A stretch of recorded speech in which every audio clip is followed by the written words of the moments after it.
कौन सा कमांड हम यूज करेंगे डेटाबेस को क्रिएट करने के लिए? कल हम इसके बारे में बात किया था हमने, और हमने आपको बताया था कि आप डेटाबेस कैसे क्रिएट कर सकते हो। And for that we have to start the MySQL आपको स्टार्ट करना होगा, और माईसीक्वल स्टार्ट करने के बाद you have to give a command, and the command is create database, okay. And you can use the if not exist. अगर आपको याद नहीं है कि आपने उस नाम का डेटाबेस बनाया है या नहीं बनाया है, तो आप ये कमांड इस तरीके से चला सकते हो, create database if not exist school. क्या मतलब है इसका? कि डेटाबेस क्रिएट करेगा। इस कमांड का मतलब है कि मैं कह रहा हूँ माईसीक्वल सर्वर को कि डेटाबेस क्रिएट करो मेरे लिए, स्कूल नाम का डेटाबेस क्रिएट करो। अगर इस नाम का डेटाबेस पहले से एग्जिस्ट नहीं कर रहा है तब। अगर एग्जिस्ट कर रहा है तो no need to create the new database, I am going to use the old one database, and just after that you press the enter key. It's showing the message query okay, means your query is done. One row affected, one warning, means एक रो affected का मतलब क्या होता है कि एक रो एक data record add हो रहा है, और एक वार्निंग मैसेज इसने दिया है क्योंकि स्कूल नाम का डेटाबेस ऑलरेडी बना हुआ था हमारे पास, ठीक है। तो now I am going to use the one more command, and the command name is the show databases. Show databases command का यूज होता है, it will display the list of the database which is available in MySQL. जो भी database आपके पास available होगा उसकी listing ये करता है शो डेटाबेस, ठीक है। ध्यान रखना है कि शो डेटाबेस नहीं लिखना है, शो डेटाबेसेस लिखना है, okay. So now after giving this command you press the enter key, and we are getting this database. देखो यहाँ पे डेटाबेस हमारे पास मिल रखा है, तो ये हमें अलग अलग डेटाबेस क्रिएट करके दे दिया। तो हमने स्कूल नाम का डेटाबेस बनाया था, हमने कल भी कुछ डेटाबेस बनाया था, शायद आई थिंक टेम्प नाम का डेटाबेस बनाया था मैंने कल, तो ये हमारा टेम्प का डेटाबेस भी है। तो now the work is that कि आफ्टर क्रिएटिंग ऑफ डेटाबेस, अब मान लो डेटाबेस मैंने कल ही क्रिएट कर दिया था टेम्प का, तो आज से अगर मुझे कोई काम स्टार्ट करना होगा, means I am starting the MySQL first time today only, and now I want to create some table and I want to do some more command MySQL. So which command I have to execute first? वो कौन सा command है जो मुझे सबसे पहले start करना होगा? And that is the command. That command is the use command. That command is the use command. So this is known as the accessing the database. This is called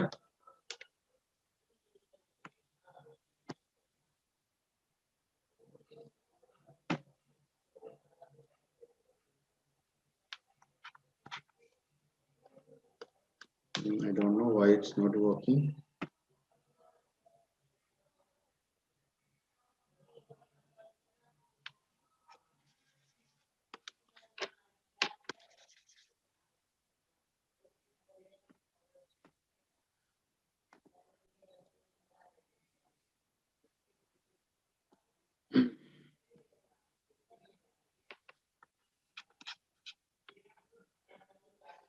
Okay, no problem.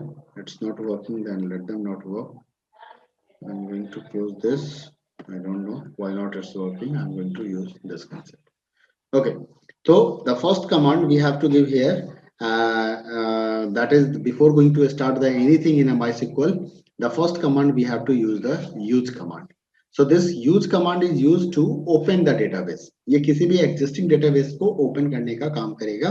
And how you will give the use command? Use, and then you have to give the database name, and you will get a one message. आपको एक message मिलेगा database change का. तो database change का message मिलने का मतलब क्या हो गया कि आपने जो कमांड दिया था वो कमांड आपका सक्सेसफुली एग्जीक्यूट कर गया। Okay, so now I am going to give this command in MySQL. तो मैं इस कमांड को माईसीक्वल में डाल के आपको दिखाता हूँ। देखो यहाँ पे मैं एक कमांड लिख रहा हूँ यूज, एंड डेटाबेस का नाम मैंने यहाँ पे टेम्प दे दिया, सेमीकोलन दिया। देखो I got a message database change, database change, ठीक है। तो डेटाबेस चेंज का मैसेज मिल गया। लेकिन अगर इसी जगह पे मैं यहाँ पे टेम्प 1211 कोई नाम डाल देता हूँ, तो because this database is not available, as you know, अभी मैंने आपको यहाँ पे लिस्ट दिखा रखा है, तो आप देख सकते हो कि इस नाम का कोई डेटाबेस हमारे पास अवेलेबल नहीं है। तो हमें क्या मैसेज मिल रहा है? Unknown database temp 111। ओके, तो अब हमारे पास डेटाबेस, हमने डेटाबेस को यूज कर रखा है।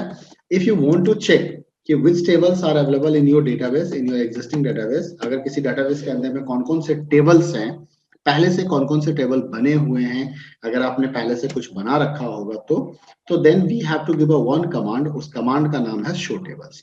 शो टेबल्स कमांड से क्या होगा? It's provide you the list of the database. तो जैसा कि आप देख सकते हो कि टेम्प डेटाबेस हमने पहले नहीं बनाया था, कल ही बनाया है, और मैंने इसके अंदर में कोई टेबल क्रिएट नहीं किया हुआ, that's why it's showing that empty set. इसी जगह पे अगर मान लीजिए मैं स्कूल डेटाबेस को यूज करता हूं और अब मैं यहाँ पे शो टेबल्स कमांड दे रहा हूँ, show tables command, then you can see that there is a one table in school and what is written here, tables in school, and what is the name of the table, this is the product table। यानी कि पहले से एक table यहाँ पे बना हुआ है, तो ये दिखा रहा है कि हमारे पास एक प्रोडक्ट टेबल है। चलिए, तो मैं यहाँ पे वापस टेम्प डेटाबेस को यूज कर लेता हूँ। तो any time if you want to change the database, मान लो एक डेटाबेस से दूसरे डेटाबेस की ओर मूव करना है, अब इस फोल्डर में काम नहीं करना है, दूसरे फोल्डर में काम करना है, तो we are doing the change folder. तो like the same way here also we have to give the use command to change the database। तो database को change करने के लिए आप use command लगा के database को change करेंगे। okay, now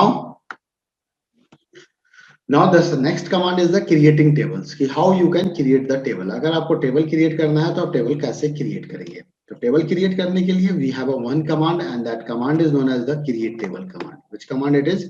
This is the create table command। तो create table command की मदद से we can create the table in a existing database और open database। जो भी database आपने open कर रखा है उस database के अंदर अगर आपको कोई table create करना है तो we have to give the command create table। Tables are defined with the help of the create table command। When a table is created, its columns are named, data types and size are supplied for each column। जब आप table create कर रहे होते हैं तो आपको column का नाम बताना होता है एंड कॉलम का डेटा टाइप बताना होता है, उसका साइज बताना होता है हर एक कॉलम के लिए। जितना भी टेबल आप कभी भी कोई भी टेबल बनाते हैं, अगर आप कोई टेबल क्रिएट करते हैं तो एक कंडीशन है आपके लिए कि that table must having at least one column. उस टेबल के अंदर में एटलीस्ट वन कॉलम होना चाहिए। मींस क्या है कि we can't create a table that's are having the zero number of columns. ये कहता है कि एक कॉलम तो होना ही चाहिए उस टेबल के अंदर। Okay, What is the syntax of the create table command? Means अगर आपको create table command देना है तो आप क्या syntax follow करोगे? तो create table command के लिए जो syntax है वो syntax है, first we have to write the create table, then you have to give the name of the table, now you give the open parenthesis, a small bracket आपको use करना है। फिर आप कॉलम का नाम डिसाइड कीजिए कि आपको कॉलम का नाम जो देना है आपको कॉलम का नाम दे सकते हैं यहाँ पे। फिर आप कॉलम के डेटा टाइप को डिसाइड करेंगे और फिर आप कॉलम के साइज को डिसाइड करेंगे। Then you will decide the size of the column. ठीक है, लाइक दिस वे। अगर एक कॉलम कंप्लीट हो गया तो यहाँ पे एक और कंडीशन आता है, उसको हम कहते हैं constants. Sometime we are using the constant also. Constants क्या होता है? कंडीशन होता है। ठीक है, मैं बताऊंगा आगे इसके बारे में भी आपको। ठीक है, उसके बाद आप कॉलम नेम डेटा टाइप देंगे और फिर उसके साइज के बारे में हम बात करेंगे। ये कॉलम नेम पहला हो गया, दूसरा कॉलम नेम हो गया, डेटा टाइप साइज हो गया। इन the same way you can write the multiple columns, there data type and their size. अब अगर मान लीजिए कि हमें कोई टेबल क्रिएट करना है, सपोज हमें एम्प्लॉय टेबल क्रिएट करना है और कह रहा है कि एम्प्लॉय टेबल के अंदर में एक एम्प्लॉय कोड नाम का कॉलम होगा, एम्प्लॉय नेम का कॉलम होगा, एक सेक्स नाम का कॉलम होगा, ग्रेड नाम का कॉलम होगा और एक ग्रॉस नाम का कॉलम होगा। तो मान लीजिए इतने कॉलम के साथ हमें एक टेबल क्रिएट करने हैं, employee table. Then what command we are going to give, हमें कौन सा कमांड देना है और किस तरीके से वो कमांड दे रहा है। जो हमारा क्रिएट टेबल का कमांड होगा वो कमांड कैसा होगा, जरा ध्यान से देखिए यहाँ पे कि what is the command of the create table. The first you have to write the create table, then you have to write the name of the table, then you give the open parenthesis. देखो open parenthesis आप यहाँ भी दे सकते हो, यहाँ भी दे सकते हो। Then you can give the first column name, their data type, और साइज हमने यहाँ पे नहीं दिया है तो it's going to work with the default size. Integer का डिफॉल्ट साइज 11 होता है माइस्क्ल के अंदर में। Then E name cat 20। तो कैरेक्टर डेटा टाइप है employee name. Employee name is the column name, it is the field name और attribute name आप कह सकते हो इसको। इसका जो डेटा टाइप है वो क्या दिया हमने, कैट दिया, और साइज क्या दिया, 20 दिया। कल ही मैंने आपको बताया था कि MySQL is not a case sensitive, तो आप स्मॉल कैपिटल में लिख सकते हैं। द नेक्स्ट कॉलम, अच्छा एक चीज ध्यान रखिएगा, हर एक कॉलम के एंड में यहाँ पे कॉमा लिखा जा रहा है। The next column is the sex cat and this is the one character size. Why? Because we are going to input M और F for the male and female and this is the comma here. Next is the grade cat 2 comma gross decimal, और यहाँ पे भी कोई size नहीं दिया गया है, इसका मतलब ये डिफॉल्ट साइज हो जाएगा इसका, और इसका डिफॉल्ट साइज 10,2 होता है, तो 10,2 साइज के साथ ये काम करेगा। And at last what it is doing, close the parenthesis because you have started the one small bracket here, so it's you need to be close it, and at last put the semicolon. Semicolon के बाद आप जैसे ही enter key दबाओगे you will get a message कि table created, आपका table create हो जाएगा। Let's check it with the MySQL. चलिए इसको माइस्क्ल पे एक बार मैं आपको चेक करता हूं कि हम क्रिएट टेबल कमांड कैसे देंगे। तो ध्यान से देखिएगा, I have written here create table. अब मैं आपको क्रिएट टेबल कमांड्स को 2-3 वेरिएशंस में देके दिखाता हूं कि कैसे कैसे आप क्रिएट कर सकते हो। मान लो मुझे एम्प्लॉय टेबल क्रिएट करना था, मैंने यहीं पे ईएमपी लिखा, ठीक है, क्रिएट टेबल ईएमपी। अब स्मॉल पैरेंथेसिस के बाद मैं एंटर की प्रेस नहीं करूंगा। हम एंटर की प्रेस भी कर सकते हैं और हम एंटर की प्रेस नहीं भी कर सकते हैं। तो आप देख सकते हो कि मैं यहाँ पे एंटर की प्रेस नहीं कर रहा हूँ। मैं एक पहला कॉलम दे रहा हूँ EID और मैंने दे दिया इंटीजर। क्या दे दिया? इंटीजर। इंटीजर को आप शॉर्ट में इंट भी लिख सकते हो और आप इंटीजर भी लिख सकते हो, ठीक है। इसके बाद मैंने सेकंड कॉलम यहाँ पे दे दिया नेम, ठीक है, और ये मैंने लिख दिया कैर 20। थर्ड कॉलम मैंने दे दिया मान लो एड्रेस और ये मैंने दे दिया यहाँ पे कैर, ठीक है, और ये मैं दे देता हूँ 30। मैंने कैर क्या दे दिया यहाँ पे 30 का साइज दे दिया, कैर 30 का साइज दे दिया, थर्ड कॉलम, ठीक है। इसके बाद मैं कॉमा देता हूँ यहाँ पे और एक कॉलम और ले लेता हूँ और that is the salary. Salary का कॉलम मैं दे देता हूँ डेसिमल और साइज मैंने दे दिया 10,2, ठीक है। तो मेरे सारे कॉलम तैयार हो गया। अब मुझे लास्ट में क्लोज पैरेंथेसिस देना होगा क्योंकि मैंने यहाँ पे बिगनिंग में ओपन पैरेंथेसिस दे रखा था। And at last I have to give the semicolon. Semicolon के बाद एंटर की दबाए, आपके पास मैसेज आ जाएगा क्वेरी ओके 0 रो अफेक्टेड, मतलब टेबल क्रिएट हो गया है आपके डेटाबेस के अंदर में। कैसे पता चलेगा कि टेबल क्रिएट हुआ या नहीं हुआ? तो मैंने यहाँ पे कमांड दिया शो टेबल्स। कौन सा कमांड दिया? Show tables. जैसे मैंने शो टेबल्स कमांड दिया, ये देखिए हमारे डेटाबेस का नाम क्या था? हमारे डेटाबेस का नाम टेम्प था क्योंकि मैंने यहाँ पे डेटाबेस को चेंज किया था। इस डेटाबेस के अंदर मैंने एक टेबल बनाया जिसका नाम क्या दिया मैंने? इम्प। तो अब यहाँ पे देखिए मैंने शो टेबल्स कमांड देने के बाद जब मैं देख पा रहा हूं तो मैसेज क्या दे रहा है? टेबल्स इन टेम्प, टेबल्स इन टेम्प। कौन सा टेबल है टेम्प्स के अंदर में? इम्प नाम का टेबल है। अब है कि हमें क्या समझ चलेगा कि हमारे टेबल्स के अंदर में यही सारे कॉलम हैं, ये इंटीजर ही हैं, मतलब EID इंटीजर टाइप का है, नेम कैट 20 है, एड्रेस कैट 30 है और सेल डेसिमल 10,2 है। How we will know? तो we have a one more command and that command is known as the describe command. क्या नाम है उस कमांड का? डिस्क्राइब। तो आप लिख सकते हो डिस्क्राइब और डिस्क्राइब के बाद आप टेबल का नाम दे दीजिए। तो हमारे टेबल का नाम क्या था? EMP। डिस्क्राइब लिखने के बाद आपने एंटर की प्रेस कर दिया। क्या प्रेस किया आपने? एंटर की प्रेस किया। जैसे ही आपने एंटर की प्रेस किया you will get the list of the columns available in this table.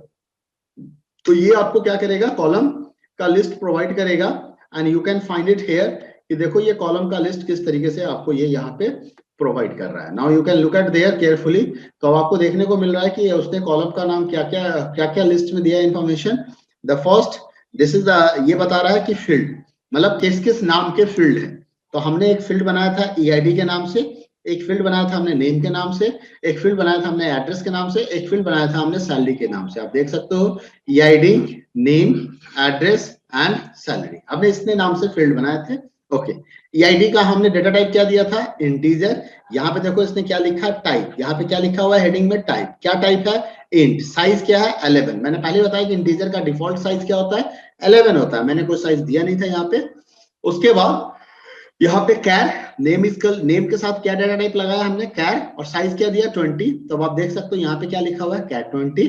Next address के साथ क्या लिखा हुआ है? कैट 30। आप देख सकते हो यहाँ पे कैट 30 और डेसिमल के साथ क्या लिखा हुआ है? 10,2। तो आप देख सकते हो यहाँ पे 10,2 लिखा हुआ है। रेस्ट ऑल अदर फील्ड्स मैं फर्दर बताऊंगा कि इसका क्या मतलब होता है, इसका क्या इंपॉर्टेंस है, इसका क्या इंपॉर्टेंस है और ये एक्स्ट्रा किस लिए होता है, इन सब के बारे में मैं आगे बताऊंगा। अभी हमने क्या देखा कि we have created the one table, और जो हमने टेबल बनाया, जो हमने एम्प्लॉय नाम का टेबल बनाया, वो टेबल हमारा क्रिएट हो चुका है और जो स्ट्रक्चर मैंने बताया था बिल्कुल उसी स्ट्रक्चर में टेबल हमारा यहाँ पे क्रिएट हुआ है। Okay, so I hope no one is having any doubt. If you have any doubt please write the message. ठीक है, नेक्स्ट हम बात करेंगे कि अब इतना करने के बाद अब हमारा यहां तक का काम हो गया। Now what we have to do, इतना करने के बाद अब हम चलिए एक नया टेबल और क्रिएट करते हैं, और मैं आपको टेबल क्रिएट करने का कुछ नया तरीका भी बताना चाहता हूं कि this there any other way of to create the table. अभी मैंने एक टेबल क्रिएट किया एम्प्लॉय नाम से, ठीक है, और इस टेबल में हमने क्या देखा?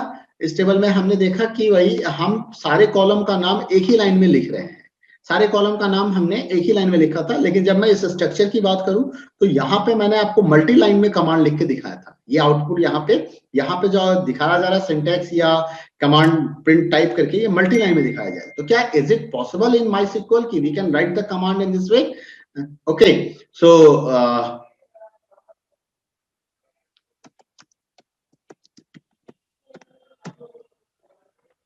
ओके, तो चलो हम देखते हैं कि कैसे हम दे सकते हैं MySQL में कुछ इस तरीके से कमांड हम कैसे देंगे। तो चलो मैं एक दूसरा टेबल बना रहा हूं, क्रिएट टेबल, और इस बार भी मैं एम्प्लॉय नाम का नाम में मैं थोड़ा सा चेंज कर देता हूं, क्योंकि एक ही नाम के हम मल्टीपल टेबल्स क्रिएट नहीं कर सकते हैं। That's why I am writing here create table EMPL, employ.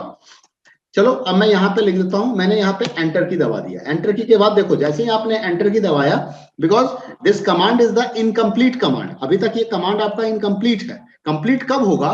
जब आप सेमीकोलन डाल देते हैं लास्ट में। जब आप सेमीकोलन लास्ट में डालते हैं तो कमांड आपका कंप्लीट माना जाता है। MySQL में जो है, जब भी कोई स्टेटमेंट हम लिखते हैं तो semicolon is used to end of the statement. So this is the compulsory for you all कि you must be put the semicolon at the end of the statement, and if you are not giving then this is the incomplete command for the MySQL। तो यहाँ भी ये incomplete है। incomplete command के साथ देखो ये क्या कर रहा है, हमें arrow sign provide कर रहा है। ये बता रहा है कि you can continue with the previous command, you can continue with the previous command। तो अब हम यहाँ पे previous command के साथ continue करते हैं, and this time I am going to write e code and I am going to write int, and this time I am giving the size of the integer, और मैंने यहाँ पे एक size दे दिया 4। मैंने यहाँ पे एक साइज दे दिया 4। उसके बाद मैं एक कांस्टेंट यहाँ पे लगाना चाहूंगा, और इसके बारे में फर्दर डिस्कस करूंगा। ये कांस्टेंट मैंने क्या लगाया? प्राइमरी की। इसके बाद मैं यहाँ पे नेम डालता हूँ, and this time I am giving the varchar, और varchar में मैं साइज यहाँ पे 20 दे रहा हूँ, ठीक है। और चलो एंटर की दबाता हूँ, और उसके बाद अब आप देखिए मैं यहाँ पे एड्रेस, चलो एड्रेस डाल देता हूँ। एड्रेस में ADD मत लिखिएगा, otherwise you will get an error message, ठीक है। और इसको भी मैं varchar ही बना देता हूँ, एड्रेस varchar, और ये मैं 30 या 40 कैरेक्टर्स का करता हूँ, and then I am writing here salary, ठीक है। और सैलरी को मैं डेसिमल कर देता हूँ, और डेसिमल के साइज को जरा समझते हैं। डेसिमल के साइज में अब यहाँ पे मान लीजिए मैंने 8,2 दिया, 8,2 दिया सैलरी में, या मैं इसको 12,2 कर देता हूँ। तो जरा सा इसको समझने की जरूरत है। Now I am giving the semicolon. अच्छा रुको, मैं यहाँ पे सेमीकोलन नहीं देता हूँ, एंटर की दबाता हूँ। तो देखो ये अभी भी मेरा कमांड कंप्लीट नहीं हुआ है। क्लोज पैरेंथेसिस मैंने दे दिया यहाँ पे, ये ओपन पैरेंथेसिस मैंने दिया था या नहीं दिया था? नहीं दिया था। ये कमांड अधूरा है, इसमें एरर मैसेज आएगा। अभी मैं सेमीकोलन दे रहा हूँ, इस कमांड में एरर मैसेज आने वाला है। क्यों आने वाला है? Because I forget to give the open parenthesis. मैंने ओपन पैरेंथेसिस दिया ही नहीं यहाँ पे। टेबल के नाम के बाद मुझे ओपन पैरेंथेसिस देना चाहिए था। तो that is the mistake made by me. तो चलो उस मिस्टेक को करेक्ट करते हैं। अब सवाल उठता है कि क्या मैं इस पूरे कमांड को फिर से टाइप करूं? नहीं, मैं नहीं करूंगा पूरे कमांड को फिर से टाइप। मैं क्या करूंगा? I am using the up arrow की। जैसे मैं अप एरो की यूज करूंगा तो MySQL क्या करता है? It's maintain the history of the command. It's maintain the history of the command. So what the happen here? Whenever you press the up arrow key, आपको पहले वाले कमांड दिखने लगेंगे। देखो मेरे पास पुराने वाले सारे कमांड दिख रहे हैं। मैं अप एरो की दबा रहा हूँ, मेरे पुराने कमांड आ रहे हैं मेरे सामने। अब मैं क्या करूंगा? मुझे उसी कमांड को यूज करना है, तो मैं क्या करता हूँ? यहाँ पे आ जाता हूँ। मैंने इस कमांड को यूज किया, एंटर की दबा दिया। अब मैं यहाँ पे ओपन पैरेंथेसिस लगा देता हूँ, ठीक है। अब मैं अप एरो की दबाऊंगा। अब अप एरो की दबाओगे ना तो करंट कमांड जो आपने यूज कर लिया था, ये इससे आगे वाला कमांड देगा, मतलब इससे पहले जो कमांड दिया था वो दिखेगा। तो आपको क्या करना है? डाउन एरो की दबाना है यहाँ पे, ठीक है। और इस कमांड में क्योंकि मैं चेंज करना चाहता हूं, तो मैं जाके यहाँ स्टार्ट में ओपन पैरेंथेसिस लगा के और इस कमांड पे एंटर की दबा देता हूं, ठीक है। अब मैं अप एरो की दबाऊंगा तो देखो ये कमांड आ रहा है, तो मैं इसको थोड़ा सा ये, चलो अब देखो यहाँ पे ये हमारा आ गया। ई कोड के बाद हमें क्या देना था? Name, okay. अब डाउन एरो की मैं दबा रहा हूं क्योंकि नेम के बाद के नीचे के सारे कमांड चाहिए मुझे, तो मैंने फिर से डाउन एरो की दबाया, फिर से मैंने डाउन एरो की दबाया, फिर से मैंने डाउन एरो की दबाया, and now see the message is query okay, 0 row affected, table create हो चुका है। Which command we will use to show the list of the tables? That is the show tables command. So what you have to do? You have to type the show tables command. और अब आप देखो कि now your temporary database tables in temp database, there are two table. One name is the amp, another name is the EMPL. तो अब हमारे पास दो table आ चुके हैं amp और EMPL के नाम से। Now I am going to write here describe. Describe को शॉर्ट में भी लिखा जा सकता है DESC. Describe को शॉर्ट में लिखा जा सकता है DESC. And now you can check EMPL. अब जरा ध्यान से देखना यहाँ पे कि क्या डिफरेंस आपके समझ में आ रहा है। इस पूरे कमांड्स को देखो, सॉरी यहाँ से इस पूरे को,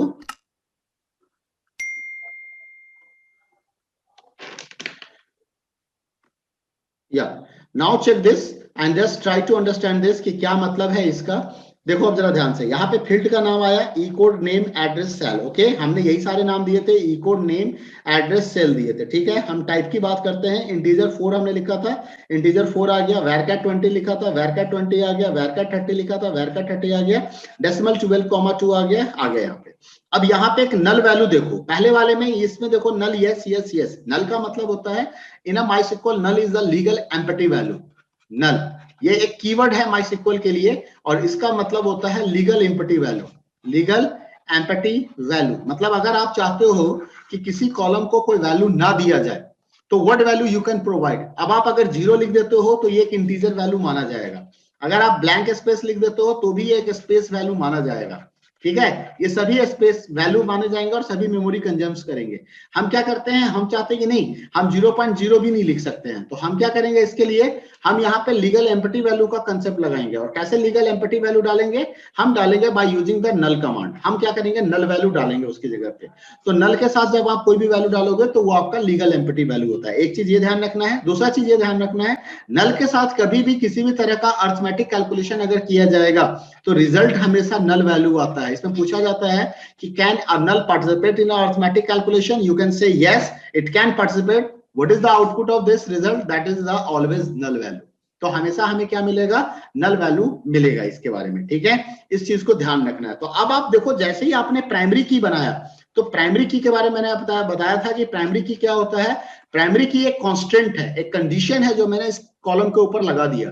इस कंडीशंस के लगाते ही हमें क्या एडवांटेज मिलेगा, हमें एडवांटेज ये मिलेगा कि नाउ ई कोड, अब ई कोड के ऊपर 2 रूल अप्लाई हो गया। Rule number 1, no duplicate value.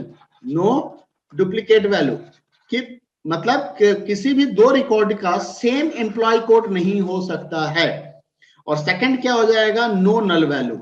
No null value, 2 condition हमने अप्लाई कर दिया ई कोड के ऊपर ड्यू टू प्राइमरी की। क्योंकि आपने प्राइमरी की लगाया इसके ऊपर, तो इस प्राइमरी की के कारण इसके ऊपर 2 कंडीशन अप्लाई हो गया कि पहला तो डुप्लीकेट वैल्यू नहीं हो सकता है और दूसरा कि कोई नल वैल्यू आप इसको नहीं दे सकते हो।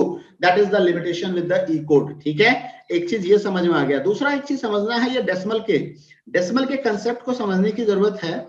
यहां पे हमने दिया डेसिमल 10,2 या फिर हमने दिया decimal 12,2। What is the means of decimal 10,2? 10,2 का मतलब होता है, इसको समझना, 1 2 3 4 5 6 7 8। ओके, सॉरी 10,2 है ना, हाँ 1 2 3 4 5 6 7 8 9 10। This is the meaning of the 10,2। ये डेसिमल पॉइंट के पहले, ये देखो 10 का मतलब होता है टोटल साइज। तो टोटल साइज कितने हो गए, 10 डिजिट के साइज हो गए। 1 2 3 4 5 6 7 8 9 10, 10 हो गए, जिसमें 7 डिजिट डेसिमल से पहले होंगे और 2 डिजिट डेसिमल के बाद होंगे। इंक्लूडिंग डेसिमल टोटल 10 स्पेस आप कंज्यूम करोगे। This is the meaning of the 10,2। अगर मैं 12,2 कह रहा हूं तो इसका मतलब क्या हो गया, 1 2 3 4 5 6 7 8 9, 9 डिजिट डेसिमल पॉइंट से पहले। This is the 10 11 and 12, this is the 12। तो 12,2 का मतलब ये होता है। तो just always remember this कि what is the meaning of the 12,2? 12 is the max total number of size, total size of the decimal value including decimal point and including the digit after the decimal point। अच्छा, ये जो 2 है ये number of digit after the decimal point बता रहा है, number of digit after the decimal point। तो you can write, मान लो अगर हम आपने यहाँ पे 4 लिख दिया, 10,4 लिख दिया। अगर मैं 10,2 के जगह पे अगर किसी ने 10,4 लिख दिया तो what is the meaning of this, 1 2 3 4 5। ठीक है, और उसके बाद ये हो गया 6 7 8 9 10। ये हो जाएगा इसका मीनिंग कि डेसिमल पॉइंट के पहले 5 डिजिट, डेसिमल पॉइंट के आगे 4 डिजिट और one space reserve for the decimal point. That is the meaning of the 10,4 and 10,2। तो नाउ यू अंडरस्टैंड कि हम कैसे what is the importance of the primary key and what is the meaning of the decimal 10,2 and decimal 12,2। I think is it clear to you all? Okay, so now move on the next topic कि what is the next here। तो table हमने create कर लिया, table create करना हमें आ गया। हमने 2 table बनाए, एक इंप नाम से, एक एम्प्लॉय नाम से। For your practice, you just try to create the table for the student. You try to create the table for the book. You try to create the table for the employee like this. Just do some practice like this way, or you can create a table like this way. The table I have created here. Okay. Now this is the time to insert the record. अब आपने table बना दिया, मैंने आपको कल भी बताया था कि टेबल बनाने का मतलब क्या होता है। जैसे कि आप टेबल बनाते हो, table banana, create table is the DDL or DML command. Anyone can speak DDL or it is a DML command. This is the create table is the DDL command. Why? Because we are creating the structure, we are creating the database. Okay, so create table और create database is the DDL command. यहाँ पे आप table create कर रहे हैं। तो table creation का मतलब क्या होता है कि आपने इस तरह का एक स्ट्रक्चर क्रिएट कर दिया मेमोरी के अंदर में। आपने एक ऐसा टेबल बना दिया कंप्यूटर की मेमोरी में जहां पे आपने कह दिया कि this is the my record and this is the name, okay, this is the address, this is the address and this is the salary, this is the salary. तो ये एक टेबल का स्ट्रक्चर क्रिएट हो चुका है। Now this is the time to insert the record. अब मुझे एक एम्प्लॉय की एंट्री करनी है इस टेबल में। एम्प्लॉय की क्या करनी है? एंट्री करनी है। तो how you will enter the record? To enter the record we have one more command and that is the DML command। ठीक है, हमारे पास एक DML कमांड है और उस कमांड का नाम है insert। उस कमांड का नाम है insert into, inserting data into a table। कैसे टेबल में डेटा हम इंसर्ट करेंगे?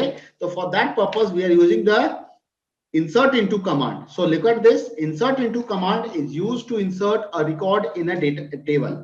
okay, so how you will give the insert into command? You have to give the insert into command like this way, insert into, and then you can write the table name, you can write the table name, then you provide the name of the column, this is an optional component, then you write the values, this is the keyword, and provide the values for the column। okay, now suppose I am going to enter a one record in an employee table, so what command I will write here? Insert into employee, and then I am writing here values. I am forgetting the name of the column here because I told you this is an optional component। ठीक है, ये हम तब भूल जाते हैं जब हम उस टेबल के सारे कॉलम को वैल्यू देना चाहते हैं। जैसे कि हम अगर 4 वैल्यू देना चाहते हैं and in the same order, first value for the employee code, second value for the name, third value for the address and fourth value for the salary. तो ऐसे केस में आप कॉलम का नाम लिखना कंपलसरी नहीं होता है। ठीक है, values and then open parenthesis, और ओपन पैरेंथेसिस के अंदर में आप वैल्यू को प्रॉपर फॉर्मेट में लिखेंगे। अब वैल्यू को प्रॉपर फॉर्मेट में लिखेंगे का मतलब क्या है?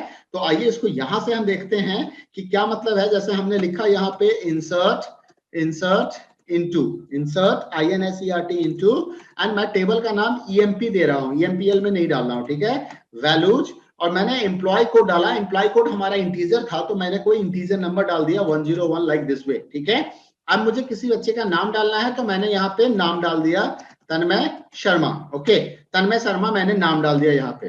ओके, तो हमने एक तन्मय शर्मा नाम का रिकॉर्ड डाला। उसके बाद कॉमा देके अब मैं उसे एड्रेस डालना है तो मैंने एड्रेस डाल दिया न्यू दिल्ली। ओके, उसके बाद मान लीजिए मुझे सैलरी डालनी है और New Delhi is the where and cat data type, तो that's why it is written inside the single code. ध्यान रखिएगा, MySQL में आप सिंगल कोड भी दे सकते हैं और डबल कोड भी दे सकते हैं। आप सिंगल कोड के अंदर भी लिख सकते हैं और आप डबल कोड के अंदर भी लिख सकते हैं कैरेक्टर्स को, स्ट्रिंग को। कॉमा, डेसिमल वैल्यू हमें डालना है तो डेसिमल वैल्यू को हम नॉर्मली कोट्स में बंद नहीं करेंगे क्योंकि एक हमारा न्यूमेरिक डेटा है। आप चाहे तो कर भी सकते हैं, यहाँ एरर मैसेज नहीं मिलता है MySQL में। और मैंने यहाँ पे डालने के बाद एंटर की दबा रहा हूं और देखो 1 रो इंसर्ट हो चुका है, 1 रो इंसर्ट हो गया एम्प्लॉय टेबल में।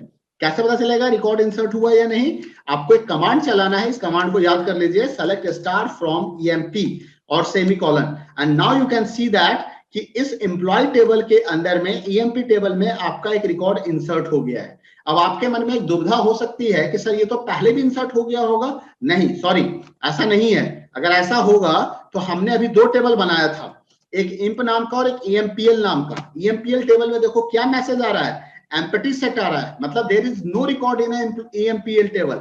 अगर मैं DSC EMP दिखाता हूं तो देखो DSC EMP में पहले जो आउटपुट आ रहा था वही आउटपुट अभी भी आ रहा है, और DSC EMPL अगर मैं दिखाता हूं तो we are getting the same output. देखो हमें वही आउटपुट आ रहा है जो पहले भी आ रहा था। लेकिन जब मैं सेलेक्ट स्टार कर रहा हूं रिकॉर्ड्स को चेक करने के लिए कि how many records are there and which records are there, तो हमने क्या देखा कि EMP टेबल में एक रिकॉर्ड तो है लेकिन एम्प्लॉय टेबल में अभी कोई रिकॉर्ड नहीं है, EMPL में कोई नहीं है। तो चलो अब मैं EMPL में रिकॉर्ड इंसर्ट करता हूं। EMPL में रिकॉर्ड इंसर्ट करने के लिए मैंने क्या किया, अप एरो की दबाया और यहाँ पे टेबल के नाम को मैं सिर्फ चेंज कर देता हूँ। ठीक है, और मैंने क्या टाइप कर दिया, मैं कर्सर्स को वहां ले जाऊंगा EMP के पास और यहाँ पे आके मैंने इसमें L लगा दिया। ठीक है, और एंटर की दबा दिया, एंटर की प्रेस कर दिया। ओके, तो अब मुझे क्या मिला, अब मुझे एक रिकॉर्ड यहाँ पे इंसर्ट हो गया। अब मैं सेलेक्ट स्टार वाला कमांड फिर से रन कराता हूं and now you can see अब ईएमपीएल टेबल में भी आपके पास एक रिकॉर्ड अवेलेबल है और एम्प्लॉय टेबल में भी अगर आप चेक करोगे ईएमपी में तो दोनों ही जगह पे एक एक रिकॉर्ड इंसर्ट हो गया है। ओके, अब नेक्स्ट क्वेश्चन है कि मैं एक बार फिर से इंसर्ट कमांड को रन करा रहा हूं और इस बार मैं फिर से यहाँ पे ईएमपी रख के और तन्मय के जगह पे मैं नाम रख देता हूं मिस्टर शर्मा, बाकी चीज मैं सेम रहने देता हूं या एन शर्मा कर देता हूं और यहाँ पे एम्प्लॉय कोड मैं वही रहने देता हूं और ईएमपी लिख के एंटर की दबा रहा हूं। ठीक है, रिकॉर्ड इंसर्ट हो गया, इसके बारे में मैं कल डिस्कस करूंगा। और यहाँ पे मैं ईएमपीएल लिखता हूं और एंटर दबाता हूं और मुझे क्या मिला, एरर मैसेज मिला।